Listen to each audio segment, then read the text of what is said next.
Miglio per cavalli di 4 anni, c'è un ritiro, quello di Dolly Moe numero 5, restano in 13 al via lo schieramento, 1 Dubbio, 2 D'Antoine, 3 Dalida Ban, 4 Duel MTT, 6 Desipan, seconda linea, 7 Dio Maiuta, Tar, 8 Delfo di Gea, 9 Darlin Lady, 10 Dana, 11 Diona dei Rum, 12 Dollaro Light in terza fila, 13 Degheio Joe, 14 Dodi Express LP che parte con i favori del pronostico.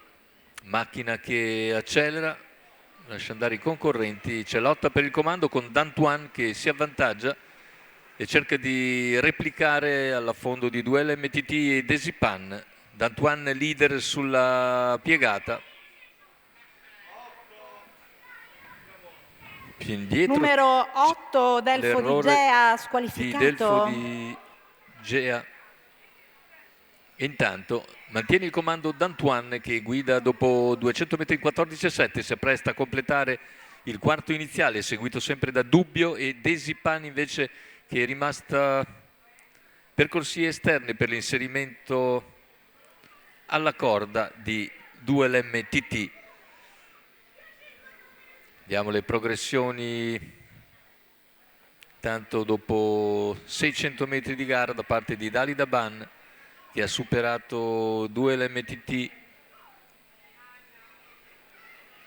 mentre alla corda si è invece accodata Desipan. Lo scatto in terza ruota da parte dei due della terza fila, vale a dire Degheio Joe e Dodi Express. Avanzano i due con l'attacco di Degheio Joe al leader D'Antoine che si oppone. Il chilometro se n'è andato in 1,16,5. D'Antoine cerca di opporsi all'affondo di Degheio Joe che insiste a 500 dalla conclusione, tende ad avvantaggiarsi, deve però ancora scendere alla corda e lo fa a 400 dalla conclusione.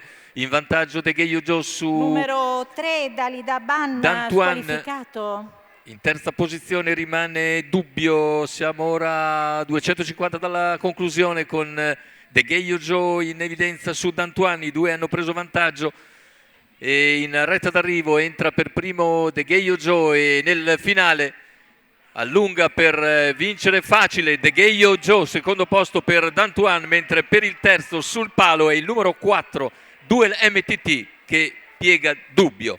1,15,4 ragguaglio conclusivo, notevole prestazioni di Degheio Joe che quando trotta va veramente forte. In sediolo Mattia Ricci molto determinato per il training dello stesso Mattia Ricci e il raddoppio della scuderia Limitless dopo il successo di Uragano del Pino nella corsa di apertura.